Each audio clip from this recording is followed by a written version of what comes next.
Ya, udah jam 10. Udah banyak peserta yang datang tepat waktu. Thank you yang udah datang tepat waktu ya semuanya.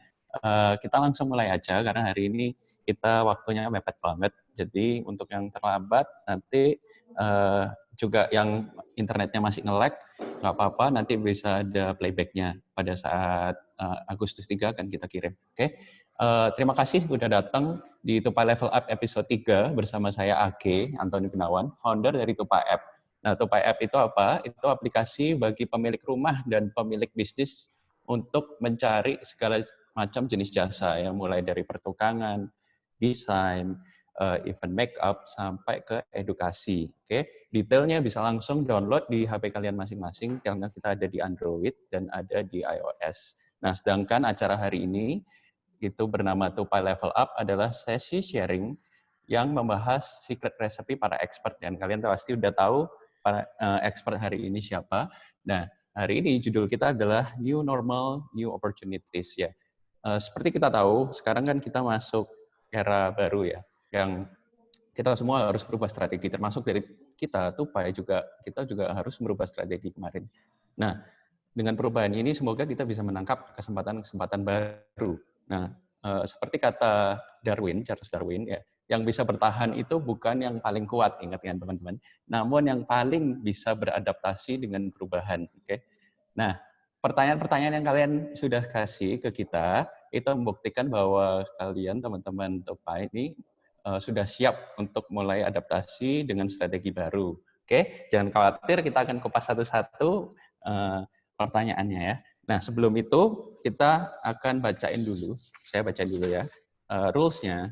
Yang paling penting adalah videonya kami ingin bisa selalu nyala karena bila nanti ada discussion di tengah-tengah, tolong juga disiapkan audionya agar bisa langsung di-unmute dan diskusi.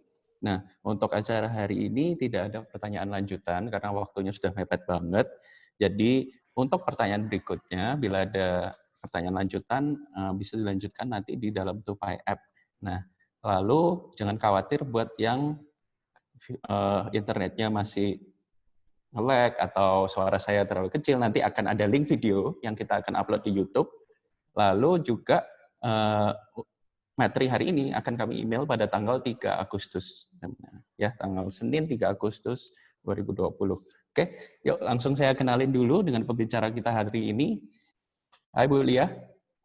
Hai. Oke, terima kasih sudah hadir di sini. Bu Lia bersama timnya bergerak di bidang branding mulai awal tahun 2000-an ya. Lalu pasti Bapak Ibu yang di sini sudah familiar dengan klien-kliennya Bu Lia itu seperti Hartono Elektronika, Adi Citra Karosi, Porsche, KDK. Bagi yang tahu dunia lifestyle, itu pasti juga udah familiar dengan Miracle Clinic, Shangri-La Hotel, sepatu dan sandal Ardiles. Juga ada klien-klien nasionalnya Bu Lia, itu seperti Cat Emco, Gudang Garam, ya sampai pameran-pameran di Frankfurt dan London. Oke, dan Bu Lia, PhD alias S3 ini juga punya hobi ternyata, yaitu mengajar. Mengajarnya apa? Di aneka manajemen, marketing, perhotelan, dan komunikasi. Nah, ada juga di jurusan teknis dan desain ya Bu Lia. Nah, biasanya Bu Lia ini berbagi ilmu itu di SMK, di universitas juga ada di Ubaya, ITS, Universitas Kristen Petra, Universitas Ciputra, juga beberapa kampus lainnya di Jakarta hingga di luar negeri sampai Australia dan Eropa. Oke. Nah, jadi kita langsung mulai saja. Saya sambut Bu Lia. Silakan Bu Lia bisa mulai. Oke. Hai, saya akan mulai. Thank you diperkenalkan, Age. Yeah. Let's start with the first question ya. Ini pertanyaannya dari Ryan, Pet and Play Surabaya. Teman-teman bisa baca di situ pertanyaannya. Concern utamanya Ryan adalah kalau bisnisnya masih baru, terus tiba-tiba kondisinya adalah new normal atau pandemik, itu identik dengan online sales. kemudian didominasi harga murah hancur-hancuran. Nah, ini bagaimana solusinya? Itu yang menurut saya adalah konten marketing. Jadi ketika kita di online sales, kita harus memperhatikan konten. Pada diagram yang saya tunjukkan, teman-teman akan melihat konten itu ada macamnya, ada apa saja. Mulai yang dari paling efektif, sampai yang kurang lebih efektif, habis itu yang bikinnya murah, gampang, sama yang bikinnya butuh effort lebih. Di situ ada kata expensive, itu tidak selalu diukur dengan uang, tapi juga dengan waktu dan tenaga. Ya, kemudian macam-macamnya ada di sana. Kalau sudah online seperti ini, komunitas itu penting. Jadi kalau ada yang tahu kayak tim kami di Asidik, kami punya book club gitu. Itu bukan sesuatu yang tidak sengaja, hobi personal saya saja. Itu adalah konten yang memang dia efektivitasnya tinggi karena engagement sama pembahasan mendalamnya tinggi sekali. Termasuk dengan webinar hari ini yang bayarnya pakai otak gitu misalkan ya. Terus ada, iya benar-benar. Kemudian media yang sekarang sedang dibutuhkan dan orang-orang sebelumnya kurang biasa itu adalah video. Jadi video ini sebetulnya sedang menjadi more and more affordable. Kalau dulu kita bikin iklan TV mahalnya minta ampun. Sekarang video itu much more affordable, baik dalam hal teknologinya. Kalaupun mau belajar do it yourself gitu, lagi di rumah ngapain mau bikin video yang proper itu sebetulnya bisa. Jadi bukan cuma asal saja. Kemudian ini saya juga mau menunjukkan tentang live. Jualan secara live sebentar ya. Hi, I'm Gary Liu. First gained momentum in 2014, primarily around gaming, sports, and teen culture. It then became explosive in China, where it first gained momentum in 2014, primarily around gaming, sports, and teen culture. It then became explosively popular for commerce, mostly being used to sell fast-moving consumer goods like beauty products. Case in point, the country's most important beauty influencer is a man named Li Jiaqi, otherwise known as the King of Lipstick, who rose to fame through live streaming and once sold 15,000 lipsticks in under 5 minutes. Now, live streaming is being used by all kinds of traditional industries to increase sales, such as in real estate, automotive, and travel. In April, China's live streaming sales queen, Via, even managed to sell a $5.5 million rocket launch service. Recently, we're also seeing more and more tech executives and entrepreneurs becoming live streaming stars themselves. Gree Electric Appliances chairwoman Dong Mingzhu, also known as China's home appliances queen, sold $43 million of goods in just a 3-hour live streaming event. China's live streaming market is expected to increase to 613 million users by the end of this year, with a market size of $16.3 billion. As China's internet population continues to grow, and it will grow because there are still 500 million Chinese not on the internet, we should expect to see these evolutions and innovations continue to accelerate, and no doubt impact and influence the rest of the world. It's definitely worth paying attention to. Ya, jadi bisa tetap berjualan, Ryan, online sales. Itu salah satu inspirasinya. Wah, dia ketawa-ketawa, happy dia lihat itu, dia mau jualan online dia. Ya, jadi so I hope it's inspiring. I hope I answer your question, right? Pertanyaan selanjutnya adalah dari Raymond. Kalau ada Raymond? Hai, ya, salam Pak ya. Ya, jadi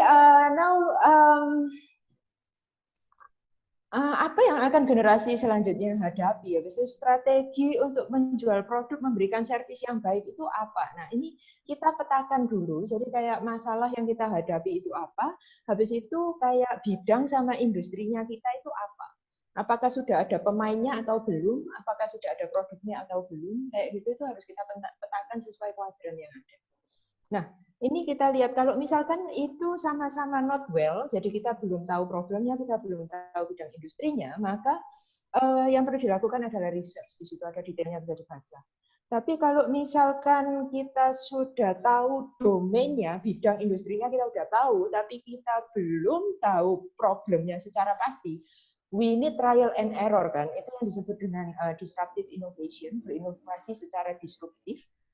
Itu kalau mau sehat sebetulnya 80-85% itu kita tetap fokus di bread and butter kita tetap konsisten di penghasilan kita, terus yang dialokasikan untuk inovasi adalah 15-20%. Nah, jadi di manage, bukan mengikuti feeling dan kata hati saja. Kemudian apabila yang domainnya itu yang not well, kemudian problemnya sudah jelas, maka breakthrough innovation itu bereksperimen, habis itu melakukan akselerasi inovasi dari internal, itu yang disebut breakthrough innovation. Kemudian kalau misalkan dua-duanya sudah baik, jadi problemnya sudah jelas apa, pemain-pemain di industri itu sudah ada, maka yang dilakukan di sini ada Lisa, itu design thinking. Design thinking perannya di sini, Liz. Jadi kita empathize, kita define, kita ideate, kita prototype, habis itu kita tes, tapi untuk sustain yang sudah ada. Jadi sifatnya adalah penyempurnaan. Ini yang harus generasi selanjutnya hadapi, karena dengan orang di dunia semakin banyak, Raymond, jadi ya kalau kita mau punya daya jual lebih, kita harus berinovasi. Ya, jadi ini banyak hubungannya dengan product development. Produk itu bisa barang, produk itu bisa jasa. Oke, kemudian selanjutnya adalah Ferry. Ada nggak sih Ferry? Lagi nggak ada ya? Oke. Ferry? Iya, jadi bagaimana mensiasati new normal secara menguntungkan? Oh, ada Ferry. Hai, yes. Menyiasati new normal secara menguntungkan itu kita lihat ya, kalau ini kan bisnisnya LPG, jadi kalau produknya tetap sama terus marketnya tetap sama, itu market penetration. Jadi ya market yang ada itu diolah, diutak-utak terus mutar, nggak ada pelam market yang baru. Kemudian kalau marketnya tetap sama, tapi kamu punya produk baru, misalkan selain LPG ada tenaga matahari, let's say, maka itu disebut product development. Kalau misalkan produknya tetap sama, marketnya yang baru, jadi tetap LPG, kalau dulu di Sampang doang, sekarang bisa sampai Surabaya, itu disebut dengan market development. Kalau mengembangkan dua-duanya, ada produk baru dan ada market baru, itu disebut diversifikasi. Expand-nya disarankan ke produk yang melengkapi dari LPG, produk yang melengkapi produk saat ini. Jadi sekalian jualan bisa sambil menawarkan. Oke, ini sudah terjawab. Selanjutnya adalah Cindy yang sambil nyetir. Hati-hati di jalan ya, Cindy. Iya, aku nggak berani dada-dada. Cindy lagi nyetir. Ya, Cindy, setiawan elektronik Surabaya. Bagaimana bertahan di tengah kondisi ekonomi yang seperti ini untuk bisnis yang spesifik target marketnya? Di situ ada 4 jurus untuk menghadapi uncertainty, hal-hal yang tidak pasti. Untuk menjawab pertanyaan Cindy itu sebetulnya yang kedua, ya. Jadi you identify the problem, kemudian identify tujuannya apa, opsi-opsi alternatif yang kamu punya apa, kemudian Anda harus mikir, harus menstruktur problemnya apa, uncertainty, ketidakpastiannya apa aja, COVID ini efeknya kemana-mana aja misalkan, habis itu preference-mu apa, preference marketmu apa, baru mengambil keputusan. Kemudian decide, make a decision. Nah, di sini ada ya satu yang menarik yang saya ingin cerita adalah game teori. Jadi ini kalau di penelitian itu game teori yang kita lihat di film-film bad cop, good cop gitu lagi. Jadi ada penjahat A sama penjahat B, ada pedagang A sama pedagang B, misalkan kayak gitu. Tapi kita bayangin yang di film-film aja lebih gampang. Kalau A sama B ini ditaruh di luar terpisah, habis itu A sama B, yang A itu ngomong tentang si B, yang B ngomong tentang si A, maka dua-duanya dihukum 2 tahun penjara. Kemudian, kalau yang A itu stay silent, tapi yang B itu betray dia, maka si A akan dapat 3 tahun penjara, yang si B bebas. Kalau yang B itu stay silent, yang A yang betray, yang A yang bebas, yang B dapat 3 tahun penjara. Tapi kalau dua-duanya sama-sama diam, kalau dua-duanya itu sama-sama diam, maka masing-masing cuma dapat 1 tahun penjara. Tidak ada yang bebas, tapi dua-duanya dapat ringan. Which is why I strongly suggest kalau banting-bantingan harga itu bukan solusi. Jadi kita yang sama-sama di bisnis harus saling jaga. Ini yang disebut dengan game teori. Oke, next. Fidelia, ada Fidelia. Hai. Nah, Fidelia. ya, jadi bagaimana rebranding sebuah brand di benak konsumen yang telah tercipta sebuah persepsi tanpa merubah value brand yang ada. Oke, berarti yang mau diutik adalah behavior dari benak konsumennya. Kamu tidak mau merubah value brandmu. Yang mau kamu utik adalah benak konsumenmu. Jadi langkah-langkahnya adalah perilakunya kamu analisa, kemudian kamu menyusun strategi. Kemudian kamu melakukan intervensi, kamu melakukan campur tangan. Campur tangan itu artinya harus mau tahu, harus mau ngurus. Maka kemudian perubahan itu akan terjadi. Nah, bagannya modelnya yang ada di presentasi tersebut, itu secara garis besar adalah yang di atas, garis kecilnya di bawah, itu kalau saya jelaskan sampai 3 pertemuan. Ya. Kemudian next dari Boring Ape Bali. Mana si Jessica? Jessica, hai. Ya, jadi pertanyaannya menyenangkan sekali. Congratulations for your own business. Ya, kalau kamu tanya how to start, itu lihat ada garis, ada 4 garis yang di sebelah kiri. Ada kamu harus memvalidasi masalah apa yang ada di Bali. Habis itu kamu memvalidasi marketmu, benar nggak itu masalah mereka. Terus produkmu betul nggak menjawab pertanyaannya mereka. Kemudian mereka willing to pay apa enggak? Willing to pay mau pakai uang atau mau pakai word of mouth, referensi yang baik atau apa? What do you want to be paid with? Or like me today, I want to get paid with your brain kayak gitu. Nah, jadi gitu caranya kamu jumpstart your startup sama mengenali target marketnya. Ini ranahnya di segmenting, targeting, positioning, di market research. Aku sudah baca PDF company profile yang kamu kirim Jessica. You know what you are doing. Yang kamu tulis di situ itu lakukan and you'll be fine. Oke? Ya. Selanjutnya adalah Olive. Hai Olive. Iya, besok mau ketemu dia nggak terima. Hari ini juga mau ketemu Olive. Ya. Ya, bagaimana membuat suatu usaha memiliki core yang kuat tapi tetap terus bisa fleksibel dan inovatif. Ini yang disebut dengan agile management. Jadi kita mulai dari bawah, ada individual dulu. Itu adalah personal branding. Kemudian di atas ada tulisan organization, itu berarti business branding. You cannot do personal brand only without doing your business brand. You cannot do business brand only without doing the personal brand. Kemudian ada perception sama ada dynamics. Dynamics itu adalah tindakan. Kemudian perception itu adalah image yang terbentuk karena tindakan. Oke? Nah, ketika di dalam, lingkaran yang paling dalam itu adalah core value. Pertama kali, kalau misalkan kita bahas mindset, orang itu pasti dependen lah. Semua orang pasti dependen sama keluarganya, sama orang tuanya. Nggak ada bayi langsung independen, nggak ada dependen. Leadership, pertama itu autentik. Gua gini nih, egonya yang kuat. Terus vitality, kayak stamina, kreativitasnya. Pertama pasti mulai dari meniru dulu. Habis itu identity, pertama itu tersentralisasi, berhubungan sekali dengan leadership, egonya gimana. Nah ini harus dikembangkan menjadi tambah lama tambah keluar, menjadi lebih kreatif, mulai bisa mengontrol interpretasi, terus bisa lebih dari independen tapi interdependen, bisa digantungin orang lain. Habis itu bisa adaptif leadership-nya. Untuk mengembangkan 4 ini bersamaan, itu tentu butuh capital. Nanti saya akan bilang menjawab capital di pertanyaannya Tata ya. Nah, dan realitanya kita akan sulit sekali kalau mau 4-4-nya berkembang langsung. Jadi kita secara strategis harus tahu mana yang berkembang seperti itu. Kemudian selanjutnya Lisa. Hai Lisa. Yes. Lisa, ini pertanyaannya tentang brand management. Ini about designing commitment. Oh, sorry. Ya, itu ya. Jadi bagaimana membangun strong and long-lasting business. Perlu tips untuk menjaga komitmen. Cara kamu memulai bisnismu dan mendapatkan klien pertama, I think you are doing well gitu.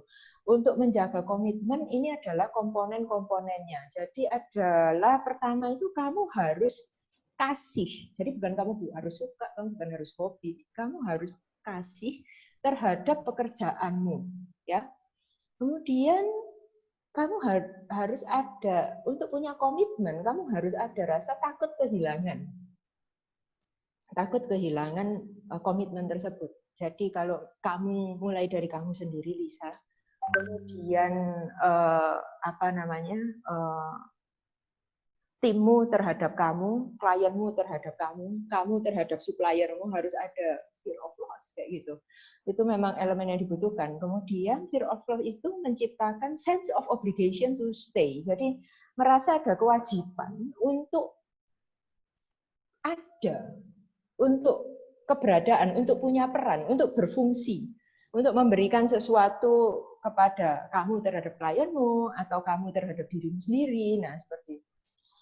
Terus lanjut mengenai komitmen, itu yang di bawahnya itu. Jadi ada komponen-komponennya. Itu ada friendship, ada pay and benefit, ada lose by living. Kalau leave itu apa yang mereka akan kehilangan apa? Ada skill, ada status, ada social standing ya. And itu semua it might sound a bit cruel, tapi orang-orang brand management melakukan ini secara strategis dan taktik untuk menjaga retention baik terhadap klien internal maupun klien eksternal. Ya, ini semoga sudah menjawab. Ini saya ada agak ngebut karena berharap ada sisa waktu untuk tanya jawab nanti. Faisal, where is Faisal? Hai. Faisal? Ya, salam kenal. Nah, bagaimana mempertahankan engagement? Jadi ini kamu bilang dalam konteks, saya baca CV-mu, kamu bilang kayaknya dalam konteks sosial media ya. Jadi social presence itu adalah, walaupun kita nggak bertemu langsung, walaupun kita itu ada jarak kayak sekarang, internet, aku itu sebetulnya ngelihatnya nggak lihat kalian langsung, tapi aku lihat komputer. Tapi aku menganggap kamu ada dan kamu menganggap aku ada. Itu adalah kunci dari engagement. So, walaupun kita terbatas benda mati, tapi kamu merasakan keberadaan saya, which kembali ke yang kita ngomong tentang Lisa tadi. Sehingga saya harus ada affection di sini. Habis itu sehingga untuk menciptakan fear of loss. Emang ini ya, kalau Celia lagi ngasih webinar gratis, habis itu aku nggak datang. Itu fear of loss. And then you have the obligation to stay. Itu ya, ibu masih nyetir itu, ibu Grabesi di luar biasa itu ya. Nah, itu sense of obligation to stay gitu. Nah, itu adalah inti dari social presence. Terus elemen dari social presence itu apa aja? Ada affective association, asosiasi terhadap mood, feeling, dan attitude. So I have to show expression from my face, from my intonation, from my movement, atau kalau desain itu melalui warna, bentuk huruf, dan lain sebagainya. Kemudian ada community cohesion, nanti sebelum akhir saya akan memperkenalkan tim saya yang semua support di sini, dan kalau kalian nanti ambil akademi, maka mereka akan support saya juga, mereka akan share bersama saya sesuai dengan bidang keahlian masing-masing. Kemudian ada knowledge and experience, tentu if I'm just raving here, I give you bullshit, nggak sampai 3 menit kalian pasti sudah out, kalian nggak akan peduliin apa replaynya gitu. Terus ada interaction and intensity, tindakan dan pengaruh yang bertimbal balik dan intens sehingga muncul attraction-nya. Terus instructor involvement, yaitu keterlibatan pemberi pesan atau pemberi perintah terselubung. Jadi tadi misalkan di sini ada 2 pengusaha yang berhubungan dengan hewan-hewanan, ada Raymond sama Ryan di sini. Jadi misalkan nunjukin kucing lucu-lucu gitu, intinya ya beliau produk ini. Itu perintah yang terselubung dari instrukturnya gitu. Itu semua ngefek di social presence. Itu cara mempertahankan engagement. Next, Flo. Where is Flo? Hai, apa kabar? Nah, ya, Flo. Jadi pertanyaan itu menarik. Misal dikasih branding, malah takutnya, kesannya jadi mahal. Jadi yang kamu bilang pesan jadi mahal itu adalah itu fungsi brand yang kita sebut dengan price barrier. Oke, price barrier. Salah satu fungsi brand, bukan satu-satunya fungsi brand. Contoh yang kamu khawatirkan itu kalau misalkan LV gitu kan. Kayak, oh ini ada brand LV, kesannya jadi mahal. Iya, itu price barrier. Tapi tidak semua brand mau price barrier untuk jadi mahal. Saya kasih contoh yang paling saya suka adalah bagaimana mata uangnya Cina, yaitu China Yuan. Mereka mati-matian menjaga price barrier-nya supaya mereka itu terjangkau terus. Jangan sampai mereka itu lebih mahal dari dolar, jangan sampai mereka lebih mahal dari euro. Padahal mereka sekarang lebih kaya dari US, mereka ngutangi US, mereka lebih kaya, mereka ngutangi Eropa. Oke, orang kalau mau impor ke Eropa pakai rel kereta api, itu rel kereta apinya made in China, itu punya sini. Nah, jadi price barrier itu bukan tentang menjaga supaya tetap keren dan tetap gagah doang, tapi to be humble dan terjangkau, itu juga salah satu fungsi brand. Oke, nah terus masih ada banyak lagi fungsi brand, itu kembali ke yang rumus yang saya tuliskan di situ, itu adalah filosofi dasarnya branding. Jadi ketika kamu pakai brand, itu jangan mikirkan value dan influence dulu. Tapi kamu cari dulu nilai nyata, nilai tidak nyata, dan konsisten secara strategi dengan itu memberi menjadi berharga, dan menciptakan fear of loss dan kesetiaan dan lain-lain terhadap target marketnya.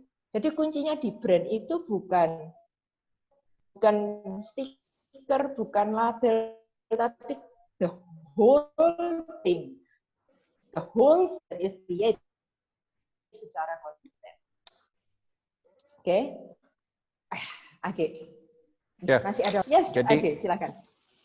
Jadi tadi banyak pertanyaan ya soal gimana cara mempertahankan dan bikin strategi baru gimana. Ya, ini berarti kan topiknya banyak yang lagi bingung ini aku harus pivotnya ngapain ya Lia ya.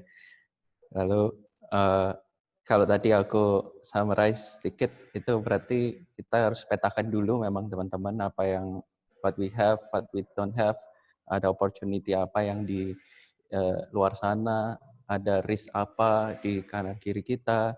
Kita justru kemarin ini banyak yang panik, tapi kalau dari yang saya tangkap justru kita harusnya duduk tenang dulu, dipetakan dulu semuanya, lalu bikin strategi dan dieksekusi bersama teman-teman yang memang punya fear of loss tadi. Itu aku suka banget dengan kata-kata fear of loss ya.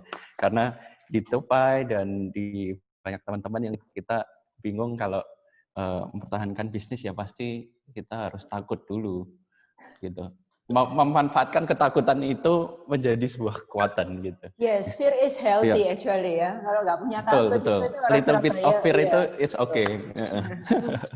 Lalu juga kita harus mempertahankan komunikasi itu nggak bisa 100% online atau 100% offline ya. Jadi kayak di Tupai kita juga walaupun kita 100% produknya adalah online, tetap kita punya tim yang canvassing secara offline gitu. Jadi tetap harus dijaga dua-duanya. Oke. Itu buat teman-teman yang memangnya masih gimana sih cara aku memetakan apa yang aku punya, apa yang aku belum punya, secara komunikasinya gimana. Jangan lupa bisa mampir ke Tupai App untuk ke profilnya Bu Lia dengan kelas Lia S Academy itu bisa loh nanti langsung konsultasi langsung macam-macam soal pivoting dan marketing communication. Oke. Lia bisa lanjut untuk pertanyaan berikutnya. I think kita masih punya waktu sampai 10.40. 10.40. Iya, if tadi yang nama-namanya udah disebut, yang pertanyaannya sudah dibahas, jika punya pertanyaan lanjutan, boleh. please. Iya. Pak Raymond, Pak Ferry mungkin. Iya. Cindy Ryan, Raymond, Ferry, Cindy jangan, Fidelia, Jessica, Olive, Lisa, pakai suara. Faisal sama Florence, tetap bahaya. Oke, iya. Teman-teman untuk bila Kalau bisa menggunakan audionya dinyalakan. Tapi Supaya kalau cepat memang ya supaya cepat, gunakan audio saja untuk bertanya. Apakah tadi ada yang ingin ditanyakan? Atau mau lihat slide-nya kembali, baru bisa kepikir pertanyaannya, you just tell me. Halo. Ya. Hai, Ryan. Oke. Oh iya, nyambung ya. Nyambung. Dengar Pak Ryan. Pertama kali pakai Zoom soalnya. Agak katrok. Jadi mau tanya Celia, Ya. ngelanjutin yang pertanyaan tadi. Jadi yang Raymond mau jual beli hewan apa ya? Dia langsung. Mungkin bisa collab. Boleh networking. Boleh. Banyak. Iya. Ini bisa untuk networking. Kontak lewat chat, silahkan. I'm happy kalau kalian bisa bisnis bareng. Siap. Nanti minta kontaknya aja. Iya. Saling tulis kontak di chat. Networking, please. Yes. Oke, siap. Ini mau tanya aja. Jadi misal kata kalau yang jadi kan ada engagement lewat online, tatap muka, efek psikologis dibangun kan? Ya. Yang masalah ini kalau produknya sama semua, toko A jual A, toko B jualnya juga barang yang sama, toko sebelah jual barang yang sama. Okay. Ya apa ya? Differentiate-nya itu. Oke. Itu gini, kalau kita tahu marketing mix, itu yang klasik ada 4 kan. Product, place, price, promotion. Itu bisa mirip-mirip. Itu kayaknya mulai ditemukan itu bertahan sekitar sekian belas tahun sampai orang-orang marketing itu mikir persis kayak kamu. Lah nek podo kabeh ini mau kayak apa ini hantam-hantam ya. Saya enggak boleh Surabaya, Anda bukan dari Surabaya. Ya. Jadi kebiasaan ngomong sama kamu Surabaya. Jadi ini gimana kalau hantam-hantaman? Sehingga pada tahun 82 mereka menambahkan 3P lagi. Yeah. Jadi walaupun 4P-nya itu sama, mereka bilang, tapi proses pelayanannya berbeda. So, proses people-nya beda. Dan terakhir, physical evidence-nya kayak tokomu yang cakep itu. Aduh, siapa ya brand consultant-nya ya? Sudah. Ya. Itu menambah nilai tambah dari 4P. 3P itu menambahkan nilai dari 4P. Oke, kan? Betul. Ada di bukunya Celia itu, sudah dituliskan. Ingat, dia baca. Ya. Cuman ya itu tadi, undang orang kalau mau lihat physical evidence-nya ini kan nggak bisa sekarang ini. Ya itu tadi yang kusarankan sama kamu itu, bikin live video itu. Bikin kayak live, iya. Memang harus belajar hal baru karena pandemi. Iya, susah aja bikin video ini. Ya wes, nanti kita ngomong. Okay. Ada yang gampang. Kalau gampang itu kompetitor gampang niru, justru karena sulit itu seksi dan menarik. Nah itu. Itu. Oke, thank you Ryan. Mungkin masih 8 menit. Yang lain. Hai Bu Lia. Hai, sebentar mana. Dengan ini. Bu Jessica ya? Hai, yang dari Bali ya? Iya. Hai. Please. Mau ngelanjutin tadi pertanyaannya tentang di Boring Ape nih, karena kan Boring Ape ini kan sebenarnya usahanya kan di bidang jasa nih Bu, dan kita tahu lah kalau misalnya di bidang jasa, then we need a trust from people kan.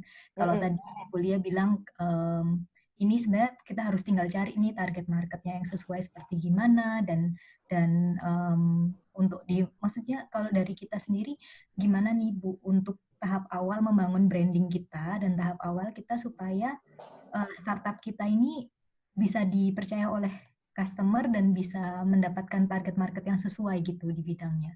Karena kalau kita bilang di bidang hospitality aja, kan sekarang bidang hospitality lagi agak suffer nih, terutama di bagian hotel karena banyak yang tutup kan.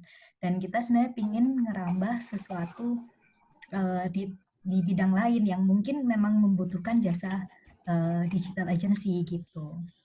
Thank you. Oke. Kamu sudah punya spesialisasi, jadi ibaratnya dokter kamu sudah bukan lagi dokter umum, tapi kamu sudah dokter spesialis, yaitu perhotelan kan, kamu sama timmu. Semua istilah yang saya baca di pitch deck-nya Boring Ape itu spesifik ke perhotelan. Like aku nggak akan baca kayak gitu di punyanya social media management yang lain lah kayak gitu. Kalau menurut aku itu eman banget kalau kamu melepaskan pasar hospitality. Karena seperti kita semua tahu, ini orang-orang pada nanti follow IG saya ya, saya akan post tentang ini. Gimana market itu sedang nunggu sebetulnya. Mereka sedang nunggu, sedang siap-siap untuk revenge buying kayak gitu. Iyalah, udah disekap 6 bulan gitu, begitu dibuka, unleash langsung, wah giras gitu. Nah itu akan ada momennya. Jadi sebetulnya kayak nabung konten itu sangat dimungkinkan. Kemudian boleh tadi saya pinjam yang punya Pak Ferry. Nah ini, kamu bisa pakai ini. Jadi kamu bisa melakukan dengan produk yang sama. Jadi produknya jangan diubah, karena produknya itu sudah punya keunikan dibandingkan produknya social media management lain. Kamu market development yang sejenis sama perhotelan. Jadi kamu tidak harus berubah banyak. Produknya itu apa? Misalkan UMKM makanan yang tiba-tiba booming banyak. Misalkan. Kamu punya produk-produk untuk itu bisa kamu develop di situ. Karena kamu masih baru, kalau kamu melakukan diversifikasi, kamu buang waktu sama tenaga, capek nanti kamu. Iya. Oke? Masih ada waktu? Ya? Masih ada. Masih 5 menit. ada. Yes, thank you, Jessica. Siapa lagi? C. Siapa? Oh, Lia. sudah ada nyetir Cindy. Hai Cindy. Ya. Udah.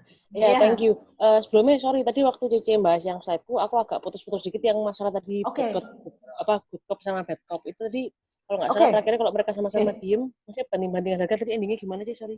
Oke, penting ya. Supaya ada banding-bandingan harga ini penting.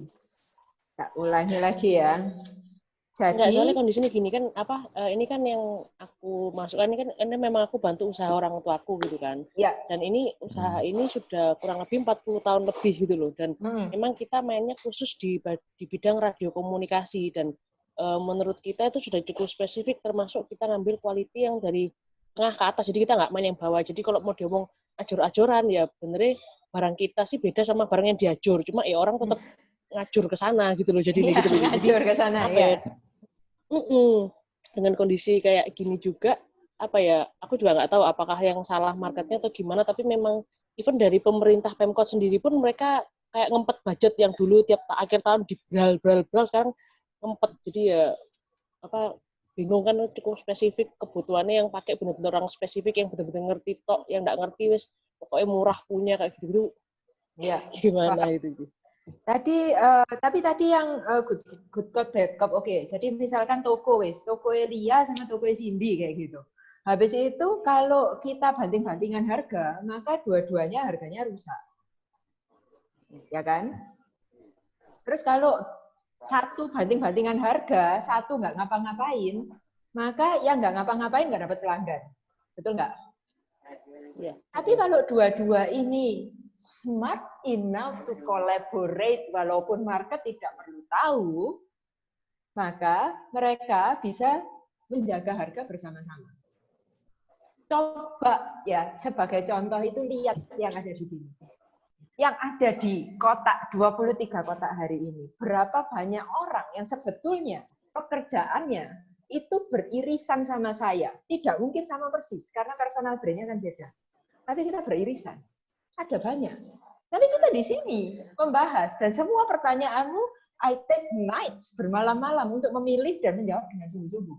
Dan nanti yang tidak terpilih masih tak lanjut dijawab di Instagram sampai besok saking banyaknya. Nah, itu adalah upaya supaya jangan saling mengkhianati, tapi ayo ini dibahas bareng. Enaknya gimana? Dan kita harus punya confidence. Nanti akan ada pembahasan tentang defense mechanism dan membahas confidence juga.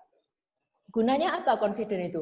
Percaya sama keunikan kita. Aku itu, walaupun produk kita itu sama, tapi pelangganku akan tetap milih aku. Orang-orang yang tipe 23 ini akan milih ikut webinar ini. Kenapa? Because you like to think. Kalau kamu suka TikTok, kamu nggak akan ikut webinar. Ya nggak sih? Oke, kebayang ya Celia maksudnya ya?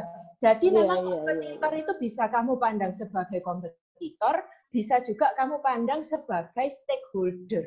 Jadi bukan shareholder ya, tapi pemangku kepentingan yang sama, terus diajak ngomong baik-baik. Oke, ya sebentar. Ini ada yang mau nanya, mau tanya. Ini Age ya, nanti ya Age moderatori di sesi selanjutnya, saya udah harus lanjut. Iya, sudah kurang 30 detik soalnya, Lia. Lanjut dulu aja. Yes, your time is precious. I try to keep your time, oke? Ya, sekarang menjawab pertanyaannya Lauren. Hai Lauren, where are you? Lauren, dada. Iya, kamu kan udah masuk duluan. Ya, jadi how to enter and penetrate the high-end market. Ya, kalian itu termasuk high-end market untuk dalam kelas brain. And itu saya nggak bisa langsung bikin kamu, saya pakai contoh kita aja ya supaya gampang. Saya nggak bisa langsung bikin kamu percaya sama saya. Kan? Let's say, kamu tak kasih kartu nama aku, kamu nggak percaya sama aku. Aku ngasih kamu flyer, kamu nggak percaya sama aku. Aku buat Instagram yang cantik, kamu nggak bodoh, kamu tahu itu pencitraan. Ya nggak? Jadi, ada tahapannya. Jadi, pertama adalah awareness, kemudian explore and consider, karena high-end market yang punya duit, yang membuat keputusan, mereka itu punya kemampuan mempertimbangkan, sehingga harus kamu beri kesempatan untuk tahu secara mendalam. Kemudian touch point-nya harus pas sama mereka, moments of sync, bukan pas tempatnya aja, tapi pas timing-nya juga. Kemudian baru kamu dapat yang kamu mau, yaitu loyalty. Dan loyalty ini kalau kamu masuk ke high-end market, itu pasti butuh konsistensi. Itu ada contoh-contohnya di situ. Awareness ya, ketika masuk awareness sama masuk di explore, itu lihat media influence-nya Dior sama Audi, itu sampai Melanie masuk ke Bollywood. Itu nanti Anda bisa baca satu persatu. Kenapa? Market India itu gede dan tersebar di seluruh dunia, dan mereka suka spend untuk apa brand-brand yang eksklusif. Wow, dibelanja wes. Nah, terus itu media-medianya apa? Kendala terjadi ketika klien kita atau kamu ingin orang langsung loyal sama kamu, tapi kamu you don't do the framework. Kamu nggak mau keluarin waktu dan tenaga di awareness. Atau kamu merasa kamu sudah mengeluarkan, tapi itu kayak tidak sepenuh hati. Jadi ya sekedar ada, nggak ada improvement, nggak ada apa. Ya karena marketnya high end, karena mereka itu pinter, maka mereka ya, market high end ya nggak ada yang bisa dibohongi gitu, nggak bisa pakai slogan orang pintar minum tolak angin gitu, nggak bisa. Ya, oke, next. Olaf, halo.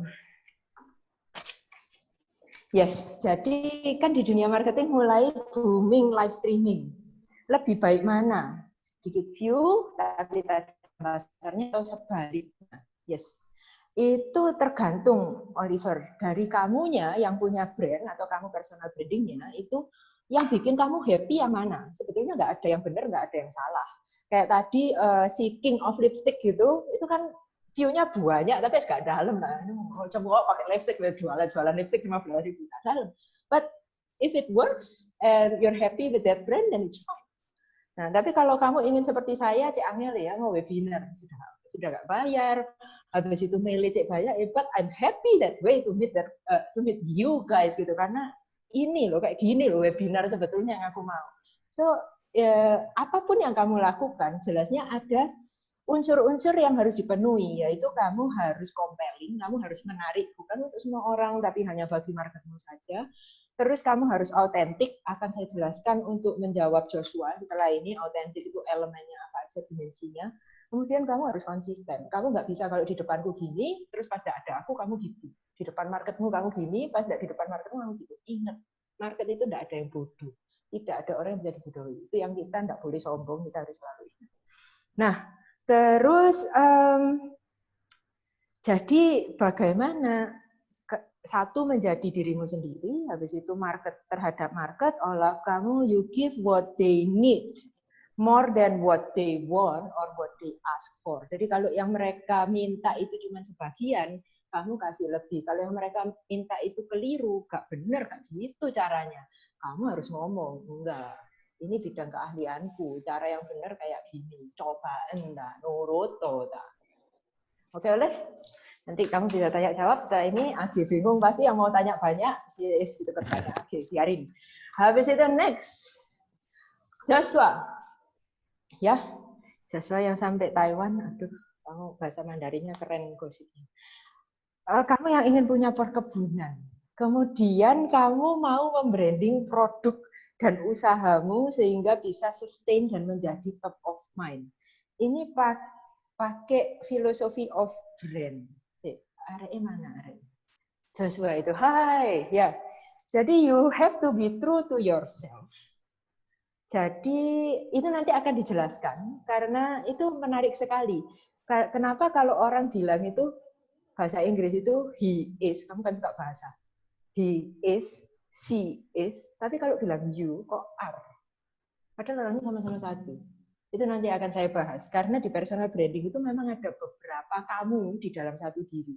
And you have to be true, mana yang dominan, mana yang kamu paling menikmati, mana yang kamu paling happy.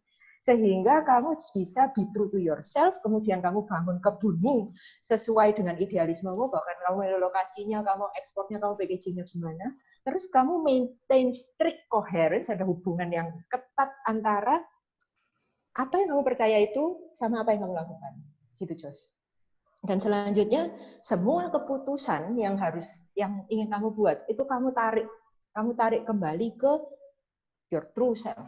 Jadi your one true self, your you is itu yourself, ya, kayak gitu. Itu semua. Jadi kebunnya saya tunggu kirimannya, ya. Saya suka jeruk, ya. Kemudian Irma yang tadi mau bertanya sudah ngecop tempat duluan untuk bertanya, luar biasa. Terima kasih. Nah, kamu punya 2 pertanyaan. Target segmen pelanggan dengan biaya marketing yang efektif itu sebetulnya telah terjawab di yang tadi dan akan terjawab juga nanti selanjutnya. Yang akan saya kupas di sini adalah pertanyaan keduamu, menghadapi komplain yang disampaikan klien yang playing victim. Ini yang menarik buat saya. Manusia, aku, kamu, klien, market kita itu ketika mereka play victim itu sebetulnya mereka tidak bermaksud untuk untuk menjahati kita sebetulnya. Tapi itu sebetulnya masalahnya di dia sendiri, yaitu ini yang secara psikologi yang saya tampilkan itu disebut defense mechanism, itu cara mereka membela diri. Jadi kalau yang paling parah, jadi itu faktor 1 itu dari orang paling dasar ketika usianya masih muda atau pengalamannya kurang atau pendidikannya kurang gitu. Jadi mereka itu kabur. Jadi kayak contohnya cleaning service kita suatu pagi bilang, Bu Lia saya nggak datang lagi ya, sudah dia withdraw. Ada yang bahkan tiba-tiba tidak pakai ngomong bilang. Nah itu sebetulnya yang terjadi adalah action defenses. Jadi dia tidak tahu apa yang harus dilakukan, wis ngawur kayak gitu. Nah, tambah ke bawah, tambah ke nomor 2, 3, 4, 5, 6, itu tambah lama tambah canggih, dan nomor 6 itu yang paling sehat. Ini yang sering terjadi ya, kalau di bisnis itu ada rasionalisasi ya, playing victim. Itu yang di sini, rasionalisasi. Jadi, kliennya datang meeting, sudah bad mood, habis itu bad mood-nya ke kamu gitu. Terus tanya, sorry ya, saya tadi macet. Gitu. Dia sudah bad mood, menyalahkan macet. Habis itu dia menyalahkan kamu. Atau telat, kamu masih di mana? Masih di jalan, kayak gitu. Itu sebetulnya defense mechanism yang rasionalisasi. Terus kalau ditanyai mungkin klienmu generasi kedua atau ketiga, ditanyai kenapa penjualannya kok turun? Nggak tahu tuh, salah konsultannya. Nah, misalkan kayak gitu. It's kind of rasionalisasi. You just dodge the bullet. Nah, gitu. Kemudian ada yang di 5 itu ada yang intelektualisasi. Jadi tadi 1, 3, 5. Saya nggak nututi kalau jelasnya semua, itu juga sering terjadi. Jadi intelektualisasi itu ketika orang mengeblok dirinya dari konfrontasi. Jadi misalkan seseorang dijudge, kamu punya kanker. Kemudian dia, oke, aku punya kanker. Tiba-tiba dia itu mempelajari semua tentang kanker, dia ikut semua komunitas kanker, terus dia bilang, aku sudah tahu semua tentang kanker. Orang yang kena kanker itu harus behave seperti ini, jadi aku behave seperti ini. Dia sampai lupa dirinya sendiri itu apa, dia ikut seperti robot, template. Nah, itu termasuk defense mechanism. Terus ada yang disebut repression, itu ngempet, lupa, bukan orang Surabaya di sini, sorry.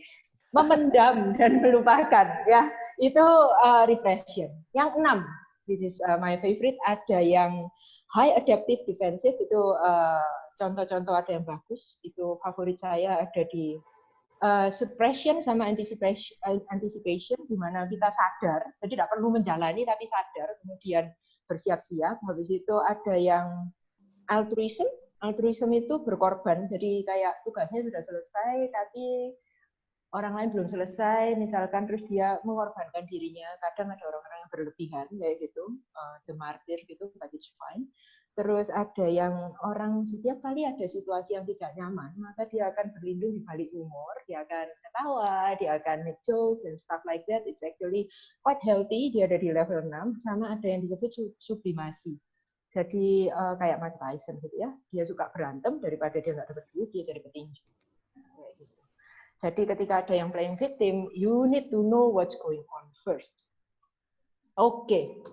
Kemudian ini yang namanya paling dahsyat, orang dengan nama saya. Oh, friend, I want to know who give you name. Dia sebening. Dia sebening permata. Iya, panggilannya Tata dia, gitu. Cakep namanya. Nah, dia itu ingin tanya, menurut saya kaya itu apa? Kaya itu ada 8 unsur yang di kiri dulu. Jadi ada social capital, material capital, dan selanjutnya teman-teman bisa baca. Sampai yang cultural capital. Nah, itu kita idealnya sih punya semakin banyak, semakin baik idealnya. Tapi sebelum ingin punya ini, ingin punya itu, kita perlu memetakan yang sudah ada di kita sejak lahir itu apa. Sebelum kita kepengen A, I, O, E. Jadi misalkan, oh, kamu lahir-lahir, kamu anaknya Crazy Rich Surabaya, kayak gitu. Jadi kamu sudah punya material capital, kamu sudah punya financial capital, social capital, maka kamu bisa berfokus di lain. That's, supaya kamu konten, supaya hidupmu balance. Nah, terus ada orang yang intellectual capital atau experiential capitalnya tinggi, maka dia bisa menggunakannya untuk social capital atau untuk mencari material capital atau financial capital karena orang pasti butuh uang. Banyak salah paham bahwa dikira bahwa kekayaan atau modal itu hanya uang saja, that's not the way. Jadi duit itu yang di financial capital doang itu cuma 1/8 dari keseluruhan capital. And we do not need all to survive. Gitu.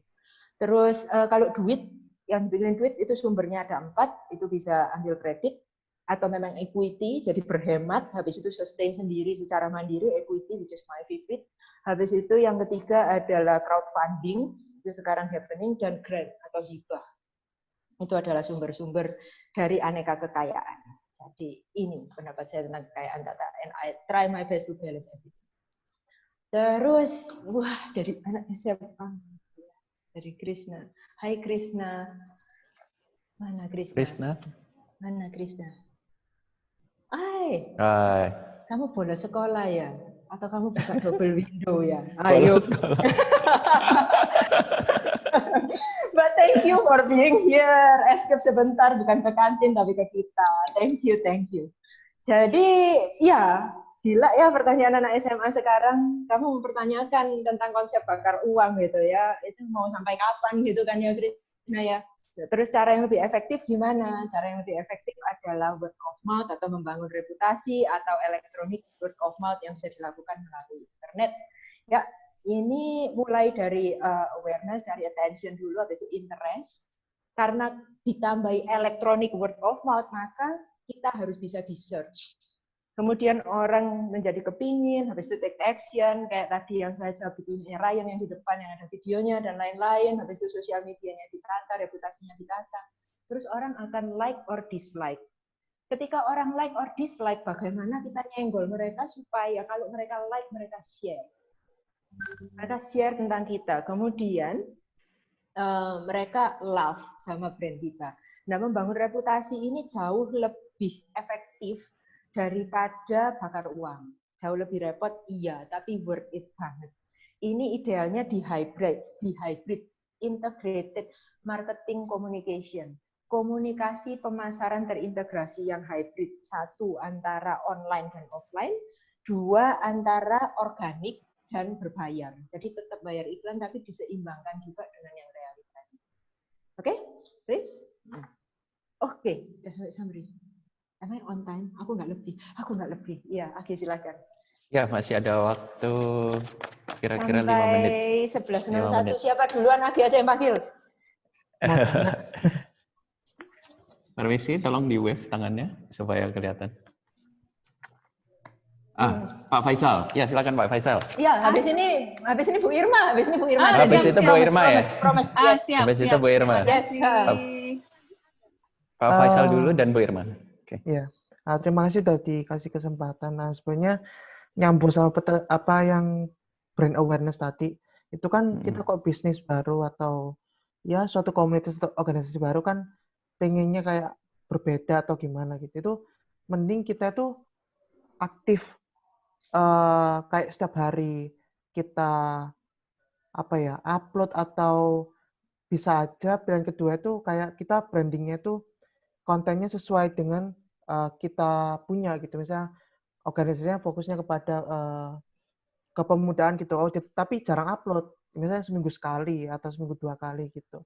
Mending aktif setiap hari, tapi kontennya tuh macam-macam, tapi atau sesuai gitu. Terima kasih. Tergantung produkmu. Jadi misalkan ada salah satu klien kami itu berlian. Jadi mereka jualan berlian. Berlian itu kalau mau upload setiap hari dicari-cariin bisa, misalkan. Ya, pakai strategi itu. Mereka punya studio foto sendiri, mereka punya tempat video sendiri, mereka mau upload sendiri bisa. Ya, kameranya barang udah aku mereka sangat bisa. Tapi kontennya tentang apa nih? Ini lagi jualan produk atau lagi mau ngomong tentang pentingnya investasi berlian secara mendalam.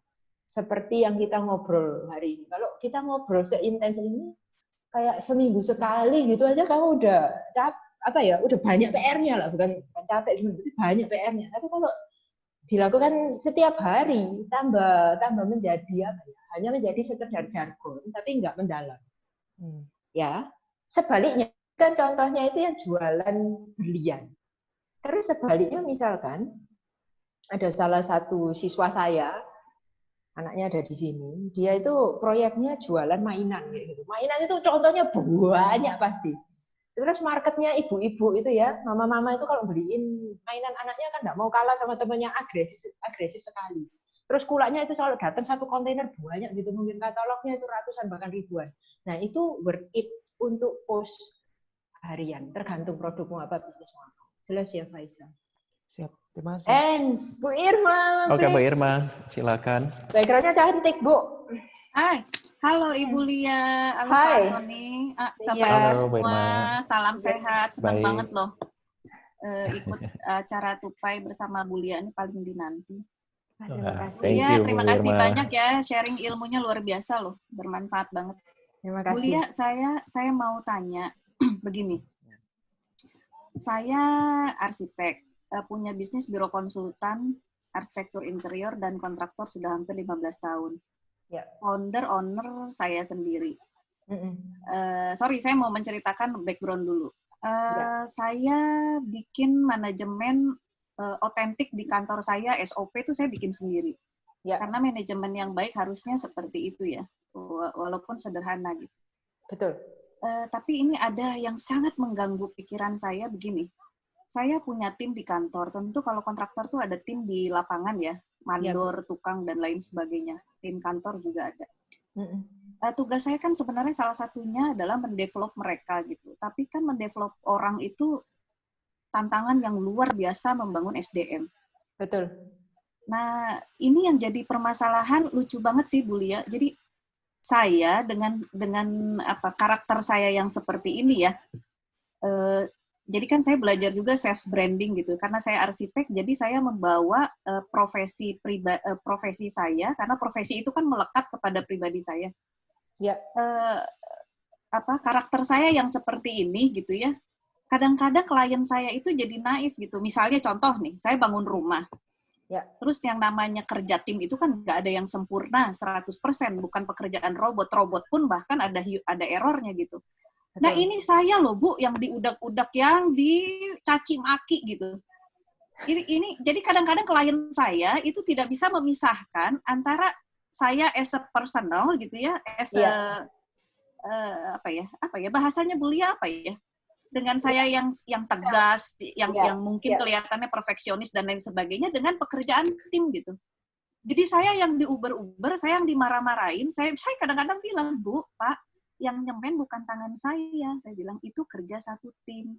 di kantor saya ada komplain manajemen. Silahkan kalau mau komplain, tapi jangan menyerang saya secara pribadi. Nah ini Bu yang sometimes ya ada, yaitu tadi yang beberapa klien playing victim gitu ya. Misalnya ada rambut nyangkut di full drain kamar mandinya, tuh saya loh yang dicari. Ini kan sangat I know what you're talking about, Bu Irma. Ya. Lucu gitu. Jadi antara saya mau mendevelop tim saya sendiri, tetapi sometimes ada beberapa, tidak semua, ada beberapa klien saya yang seperti itu. Jadi efeknya ya saya tidak dibayar ya gitu ya, dan lain sebagainya. Saya mungkin mohon maaf, bahasa saya bukan bahasanya Ibu Lia. Tidak apa-apa.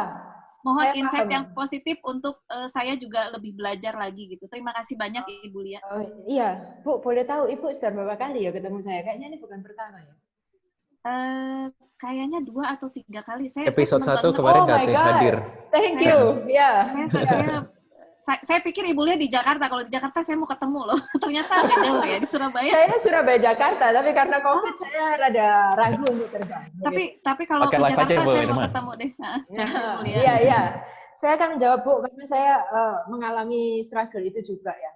Sampai hari ini pun saya mengalami. Saya kerja mulai tahun ya kurang lebih sama-sama Ibu, sekitar 15 tahunan gitu, pakai LIAS Associates Branding and Design. Yang saya pelajari adalah satu, mulai dari diri saya dulu. Saya juga membedakan klien mana yang pure hubungannya profesional klien saja, klien mana yang saya mau ada kelanjutan dengan klien ini, ada nggak ada duitnya, I want to be their friend. Dengan murid-murid saya juga gitu. Mana yang cuman kamu download ilmu dari saya, selesai, atau jangan-jangan bukan download ilmu, mereka cuman kayak mau masuk sama cek log absen, sama mana yang, I like you, I want to, grow with you. Itu saya kotaknya bedain dulu. Kalau yang nggak ada hubungannya ini, Bu, sudah saya namanya, wajahnya lupa, dia ngomong apapun, mamanya datang, papanya datang, komplain nilai, I don't mind. Tapi kalau yang satu ini, saya urusin benar-benar karena I want to know the background and what's going on and everything, karena saya memang niatnya tumbuh bareng mereka. Ada nggak ada duitnya, tapi I like this person, I feel lucky, I meet them, I want to grow with them. Itu dulu dari saya. Kedua, kontrak, Bu. Kontraknya harus mengikat secara hukum. Nggak boleh kalau nggak bayar sama Bu Irma. Jadi itu, Ibu, saya sarankan hire notaris, bukan notulen, notaris ya, hire notaris untuk buatin surat perjanjian, pakai pihak satu, pihak kedua, 2 kopi, tanda tangan. Jadi kalau nggak bayar, itu bisa menuntut haknya. Bisa tolong, ada yang offin, suaranya ada yang bocor. Ya, kira-kira gitu Bu Irma. Lumayan menjawab ya Bu ya, 2 poinnya. Dari kitanya sendiri, sama dari notaris itu. Udah sih, saya ada legal corporate malah di kantor sampai berperkara loh, nggak bayar tuh. Iya, ya kalau itu Bu, saya ngomongnya ketemu setan ya, sudah dijauhi aja. Iya sih. Iya. Oke, boleh kita lanjut ya? Iya, dia lanjut dulu ya. Saya harus lanjut. Udah. Yes. Ya, waktunya udah, saatnya saya jalan ya. Sekarang dari yang sore ini ketemu, tapi tetap paginya pengen ketemu, yaitu Miss Pu. Jadi, ini tentang personal branding sekali. Kira-kira orang-orang ngomong apa sih pada saat kita nanti nggak ada gitu, pada saat di funeral kita. Jadi itu sebetulnya kalau personal branding yang kamu tanyain itu adalah filosofis banget, Miss, untuk personal branding. Karena brand itu adalah apa yang orang ngomong tentang kita pada saat kita tidak ada di dalam ruangan. Atau kita sudah nggak ada di bumi ini. So we need to actually design it. Tentu nggak ada manusia yang sempurna, kita nggak sempurna, tapi di antara ketidaksempurnaan dan bintang-bintang kelebihan kita itu, mana yang mau kita jadiin bintang paling terang, supaya itu yang dibahas orang pada saat kita nggak ada di ruangan, pada saat kita meninggal nanti. Gitu, Miss. Itu strategis dan taktik sih sebetulnya, dan butuh konsistensi. Next, Reni. Hi. This is your question. How to rebrand ourselves from someone who who is, let's say, known for a persona. Rebranding ya, personal rebranding. Aku suka kamu pakai kata persona. Jadi dari sudut pandang psikologi, persona itu adalah senjatanya personal branding. Dia itu kayak topeng, dia itu ada 12 macam. Oke. Kemudian kayak gambarnya itu persis, orang-orang bisa milih mau pakai topeng yang mana. Dia lagi mau pakai topeng yang berani atau rebel, itu namanya outlaw. Tapi dia punya shadow. Kalau kamu terlalu liar, kamu nanti dikira kamu diktator atau kamu dikira kamu gambler. Terus kamu bisa pakai topeng jester yang always have a good time. Kayak aku kalau ketemu kamu itu aku selalu seneng dan kayak hype wah sih ketemu Reni. Tapi itu shadow-nya harus dikontrol. Gimana supaya orang itu nggak mengira kita itu guyon tok ini. Ini joking doang, nggak ada bobotnya dan lain sebagainya. Terus ada yang jarang dibahas di personal branding, tapi saya perlu angkat di sini itu adalah animus dan anima. Kalau animus itu adalah sisi maskulin dari cewek, habis itu anima itu adalah sisi feminin dari cowok. Dan animus itu jauh lebih kompleks daripada anima. Dan ini semua orang punya. Ada saatnya cowok itu kayak dia perasaannya yang main, yang keluar, atau dia mungkin suka rapi, dan dia suka dandy, dan lain sebagainya. Kemudian ada yang animus, ada kalanya cewek itu kuat membuat keputusan dan lain sebagainya. Dan ini perlu disadari karena kalau kita sadari itu ada maka bisa lebih terkontrol. However, tiga ini adalah apa yang orang lihat. Selain sebetulnya ada yang disebut the self yang putih itu, dia itu kita yang sebetulnya. Itu yang perlu kita cari. Itu yang perlu kita temukan agar persona kita itu apa adanya dan adanya apa, Ren. Jadi mau ditumpui sama personanya Philip Morris kayak atau personanya Gudang Garam kalau saya atau Shangri-La dan lain sebagainya, itu tetap yang keluar itu adalah jati diri kita. Karena it's the self, bukan persona yang kita pakai karena kita lagi ketemu klien ini. Semoga menjawab ya, Ren ya. Kemudian Lucy, you're stuck. Ya, dari gaya pertanyaannya sudah luar biasa. Sudah stuck, buat kirim dan lain sebagainya. Well, I thank you Lucy for your effort ya untuk challenge ini. Ini yang saya sarankan untuk kita lakukan, teman-teman. Tentu kita semua pernah stuck. Pada saat kita stuck, kita petakan kecerdasan emosional kita. Ini untuk kita bukan cuma membangun personal branding seperti yang tadi Reni tanyakan, tapi sebetulnya ini untuk pegangan kita. Kita tahu, oh ini loh emosiku, tak pegang. Itu bukan kayak spiraling bolt gitu, enggak. Nah itu paling dasar adalah self-awareness, itu ada keunggulannya itu yang di bawah, itu yang disebut hallmarks, itu adalah keunggulannya. Kepercayaan diri, habis itu rendah hati, bisa bercanda tentang diri sendiri, berarti self-awareness-nya udah bagus, realistis, orang. Terus self-regulation, di mana mendisiplinkan diri sendiri, sehingga bisa dipercaya, punya integritas. Integritas itu artinya ada atau tidak ada orang lain, orangnya itu tetap sama, self-nya tetap sama, itu integritas. Comfort dengan ambiguity, kalau ada orang yang bingung-bingung nggak meledak, kayak Lia gitu ya, belum comfort sama ambiguity, dar gitu saya. Kemudian terbuka untuk perubahan. Nah, terus motivasi, kalau sudah bisa dua itu, maka bisa muncul self-motivation, supaya nggak stuck lagi. Terus ini komitmen, tinggi di sini perannya supaya motivasi yang saya sudah lihat IG-nya Lucy, bagus-bagus sekali motivasinya. Supaya komitmennya itu bisa konsisten, kamu butuh motivasi, ini nanti dibaca. Kemudian empati. Empati itu berfungsi ketika kita mau membangun expertise. Terus melihat hal-hal yang cross culture, yang tidak biasanya, itu gimana itu pakai empati. Dan terakhir, social skill itu kita butuh banget kalau kita mau jadi leader, mau leading. Nah, seperti itu, mau bisnis, butuh skill negosiasi dan persuasi itu dibutuhkan sekali. Jadi, gunakan waktu ini, anggap aja berkat untuk meningkatkan IQ ya, Lucy. Oke. Satu lagi ini Annabelle. Ya, Annabelle. Oh, Annabelle. Yes, Annabelle yang escape dari magang. Mana Annabelle? Nah, ya, izin, nah escape katanya supervisor. Nah, Jadi, bagaimana menerapkan strategi branding untuk industri konvensional seperti pabrik tekstil atau bangunan? Pahami dulu yang di ujung kanan atas bahwa change itu require challenge. Jadi the answer of a challenge is always change. Jadi nggak mungkin kalau ada challenge terus nggak ada perubahan. Nggak mungkin mau berubah tapi nggak ada tantangannya. So kita kalau melihat poin bagusnya COVID ini sebetulnya challenge yang mendunia. Jadi bukan cuma 1-2 orang tok yang harus kembali ke titik nol bahkan minus, tapi global gitu. Jadi it's like kind of membuat dunia menjadi lebih adil sesungguhnya challenge COVID ini. Nah, pertanyaanmu itu apabila terkait dengan family branding untuk bisnis atau suksesi pewarisan bisnis, maka pergerakannya seperti yang ada di diagram itu. Biasanya benturan antara old power dan new power itu seperti demikian. Di mana yang new power itu transparan, habis itu kalau yang old power itu semua diskusi selalu di ruang meeting yang tertutup.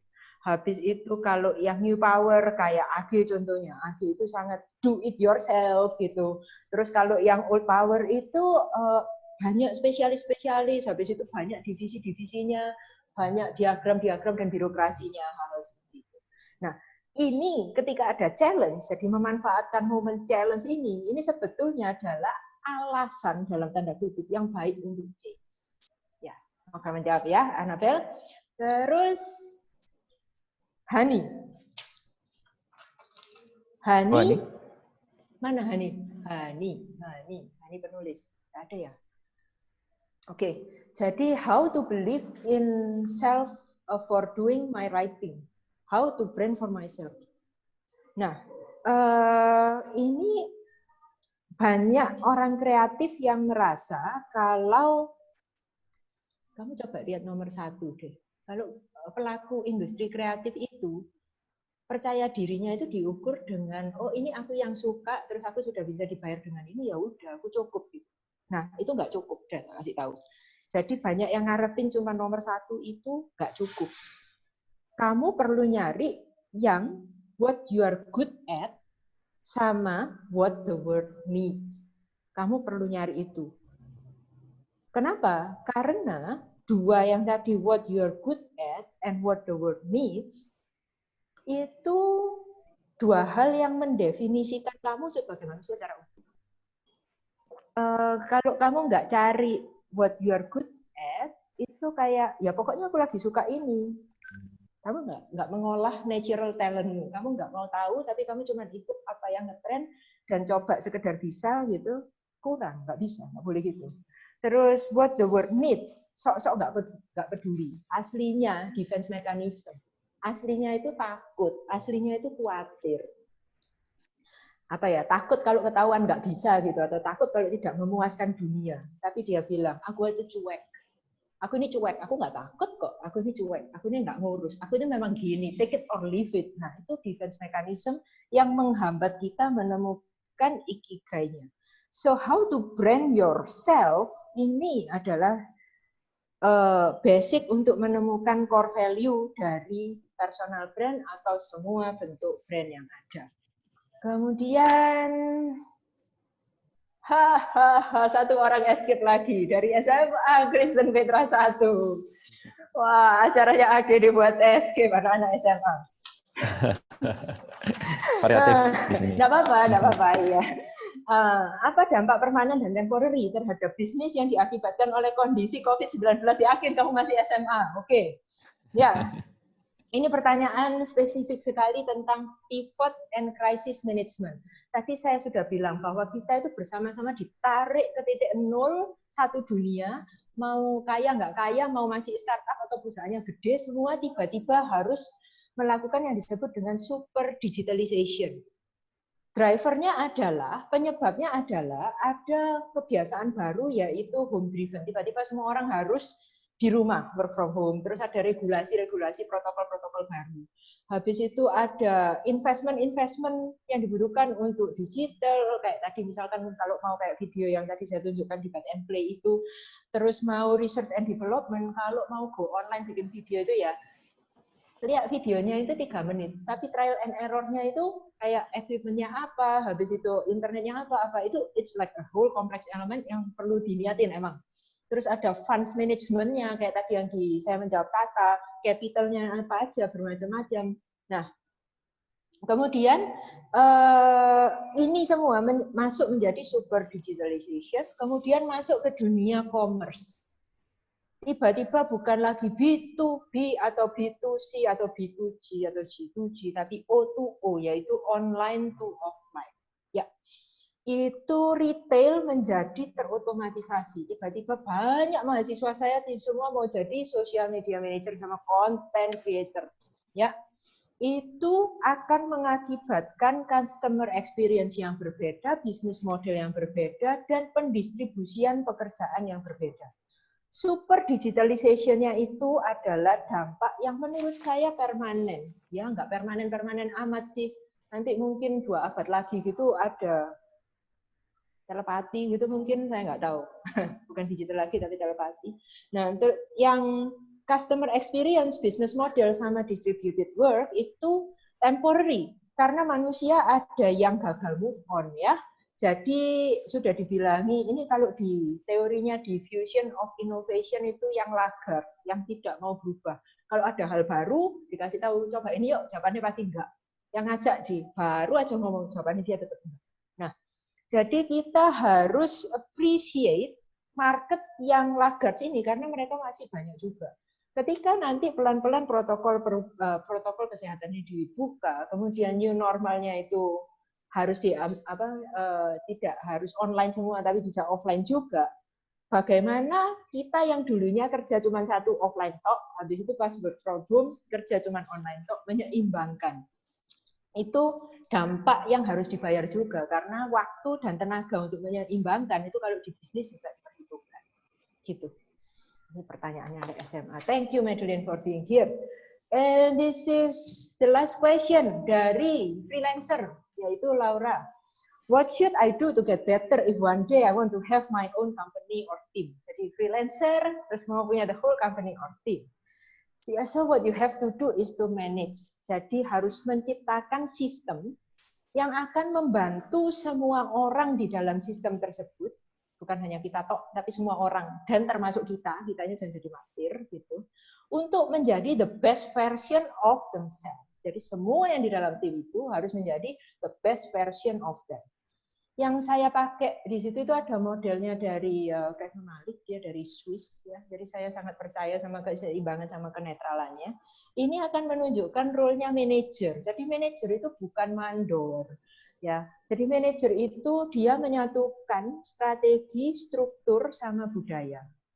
Manajer menyatukan strategi, struktur, sama budaya. Jadi dia harus hafal dan harus menjiwai strategi, struktur, sama budaya.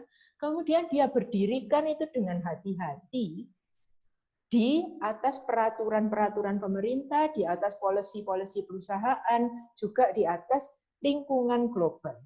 Dan itu adalah fungsi manajer untuk menyeimbangkan itu semua. Oke, Age, silakan. Oke, kita masih punya waktu 8 menit. Jadi kalau misalnya ada pertanyaan lagi, boleh langsung dilanjutkan dulu. Apakah udah jelas, Bu Laura, Madeline? Ya, bisa langsung tanya. Sambil menunggu pertanyaan, mungkin saya perkenalkan ya. Tadi di belakang saya ada yang baru masuk. Ini adalah ini adalah tim saya. Hai, ini Arini, ini MJ, kemudian ini yang masih nyangkut itu adalah Corina. Ini ya, buka maskernya. Saya minta buka maskernya supaya kelihatan wajahnya. Hai. Ini Corina dan ini adalah Vidya. Jadi kalau misalkan mau di proyek bareng kami ataupun training bareng kami, akademi maupun apa, kalau nanti ketemu pasti Lia sama tim yang ahli di bidang. Itu sekilas perkenalan tentang tim saya. Yeah. So can everybody wave? Hai. Yes. Oke, kalau ada pertanyaan silakan. Oke, saya serahkan ke kamu ya. Ya. Sambil menunggu pertanyaan mungkin ada. Halo. Oh ya, silakan Pak. Mau tanya tentang tupai boleh nggak? Oh boleh Pak, boleh banget. Iya. Kan kalau saya lihat kan Tupai ini kan kemarin juga ada diskusi sama dia, mirip-mirip kayak Fiverr. Fiverr, oke, dari US. Iya betul. Kan kalau saya lihat kan kalau yang di Tupai itu banyak yang kayak jasa-jasanya yang lebih ke arah fisikal kan ya. Ada reparasi AC, ada reparasi jasa tukang.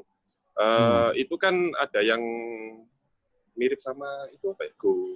Gojek ya, yang ada jasa-jasa itu ya. Reparasi AC. Udah tutup, Pak. Go Live ya, udah tutup ya itu ya. Udah tutup.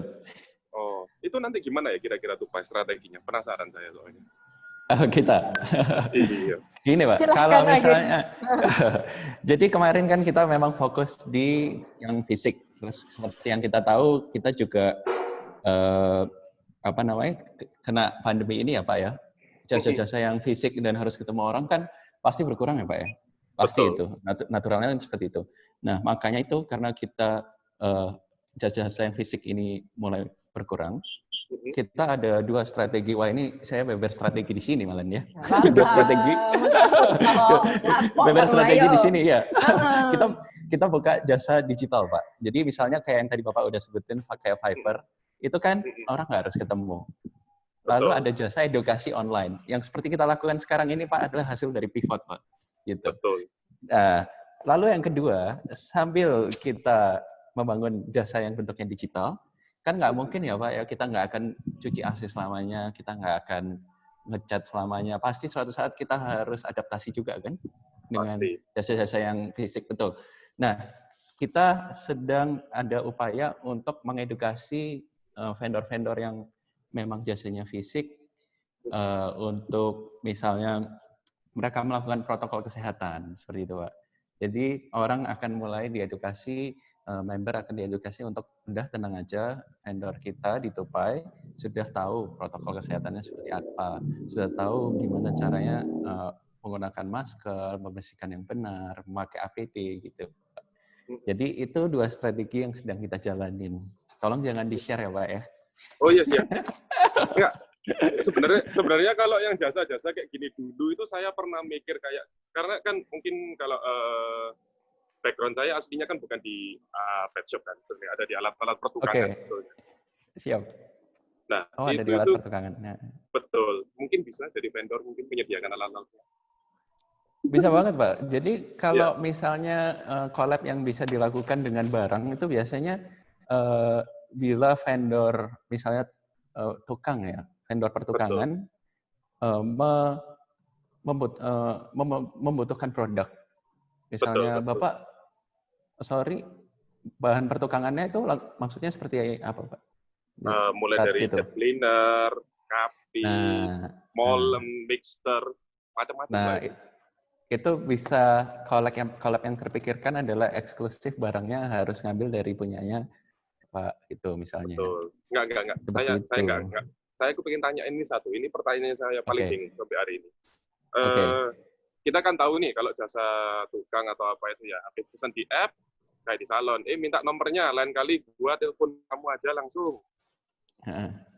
Nah itu loh, gimana itu preventingnya itu. Jadi jangan sampai saya kan mikir dulu, kalau membuat sesuatu di Tupai, udah di branding, servisnya itu ciamik, orang ujung-ujungnya gaya orang Indonesia, nggak mau ke company langsung ke personalnya. Boleh saya bantu yang dalam hal saya mungkin. Oke. Kalau saya sih sama Tupai sama AG, apa produk yang saya share sama AG itu bisa sendiri nggak ada. Jadi respect each other. Kayak gitu. Kalau saya, tapi yang saya tadi yang jadi misalkan ya, saya tentu yang di sini 19 orang udah tahu. Dia ada jasa branding, Lia S Associates, kemudian ada Lia S Academy yang kursus gitu. Ada training corporate juga. Tapi apa yang akan di-offer di Tupai itu produknya nggak ada di aku. Jadi like it's a very limited edition dan itu MOU antara saya dan AG dan itu kita limited edition kelasnya terbatas banget cuman dalam 2 bulan. Betul ya AG ya? Betul. Ya, dan itu bukan cuman kayak promo, diskon, special price gitu. No, saya nggak mau ada voucher diskon dan lain sebagainya. Saya udah bilang sama dia. I want to keep the quality kayak gitu. I want to sustain the team yang ada di sini. Tapi produknya yang beda, metodenya memang beda, modelnya beda, dan memang di-curate kayak semacam Off-White lagi sama Kanye West.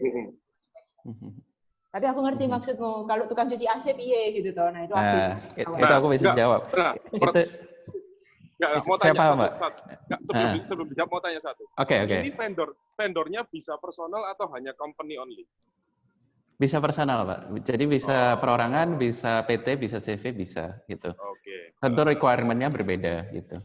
Untuk menjawab tadi, Pak, itu bagaimana sih kalau misalnya yang pertukangan motong, itu sebenarnya jawabannya panjang banget, Pak. Cuman singkatnya adalah gini. Kalau value kita hanya bertukar jasa, tentu bakal dipotong, Pak. Kalau value kita hanya bertukar jasa. Nah, di Tupai kita fokus bukan cuma bertukar jasa, tapi kemudahan yang kita offer, Pak. Dan kepastian. Jadi misalnya gini, paling gampang deh, garansi deh, Pak. Nah, namanya vendor, mungkin kalau misalnya dari belakang, mungkin merasa, oh, nggak ada yang jagain nih. Nah, kalau di Tupai, kan seperti kayak ada yang jagain, misalnya pertukangan ya. Kan ada middleman-nya gitu ya, Pak. Jadi memastikan pasti lancar. Itu salah satunya. Kemudahan lain misalnya penjadwalan, Pak, dan pembayaran. Nah, itu juga poin-poin lainnya. Kalau mau dibeberin, banyak sekali. Itu bisa panjang banget topik sendiri. Apakah udah cukup menjawab, Pak? Lumayan. Okay. Masih kepo dia. Next time. Masih kepo. Nanti bisa chat aja, Pak, di IG boleh gitu. Siap. Iya, oke. Saya sepertinya waktu kita sudah habis, teman-teman, karena udah mepet banget ya. Jadi saya mau tunjukin dulu cara konsultasi atau ngobrol lebih lanjut dengan timnya Bulia dan Bulianya sendiri di Tupai itu seperti apa. Oke. Saya tunjukin video singkatnya aja sebentar. Oke. Jadi tinggal download aja di iOS atau Android. Nah, lalu di search bar atas langsung saja ketik Lia S Academy, pilih vendor. Nah, ketemu langsung, tinggal diklik. Nah, ini profilnya Bulia and Team. Di situ ada jasa yang di-offer oleh Bulia. Adalah topiknya konseptual ya. Nah, di situ bisa mau macam-macam, mau bahas apa aja, mulai dari branding, personal branding, marketing mix ya. Apapun pasti dijawab oleh timnya Bulia and Team. Nah, setelah itu bisa lanjut mau di-chat dulu bisa, mau klik langsung order untuk cek jadwal juga bisa. Jadi nggak perlu ribet-ribet tanya-tanya lagi ya, nanti di situ bisa langsung, oh kapan sih bisanya gitu. Nah setelah dipilih sesinya jam berapa, nah bayarnya bisa langsung Tupai loh. Karena langsung Tupai, masukin dulu informasi. Nah kita ada macam-macam nih, ada GoPay, ada Tupay, atau bisa credit card. Jangan lupa kalau misalnya download kita untuk next version kita bisa ada cicilan. Jadi sekarang jasa pun bisa dicicil oleh di Tupai. Nah, lalu bank transfer bisa virtual account langsung pakai nomor telepon. Jadi nggak perlu ribet-ribet ya. Langsung dari m-banking-nya akan muncul virtual account-nya. Tinggal order seperti itu. Ini misalnya contohnya GoPay, pakai GoPay. Langsung aja berhasil. Nah, keuntungannya lain adalah selain pembayaran yang mudah, sama jadwal yang bisa langsung nggak perlu bolak-balik, tanya-tanya gitu, janjian langsung bisa milih di situ. Juga kalau nggak salah ya, di sini bisa fleksibel 1 jam, sedangkan di luar Tupai ada minimumnya, benar ya Lia ya? Benar. Nah, di luar Tupai itu minim, kalau langsung ke saya itu setiap kali pertemuan 2 jam. Nah, di Tupai bisa fleksibel per 1 jam. Oke, jadi ini eksklusif banget, cuma 2 bulan di sini. Per 90 menit. Ya, Oke. Thank you semuanya. Terakhir minta tolong semuanya sudah ya nyalain videonya, kita harus foto bersama. Kita foto bersama dulu yuk. Yes, mari foto bersama. Minta tolong di-shoot. Hai. Ayo di-show dulu. Semuanya, aku akan countdown ya.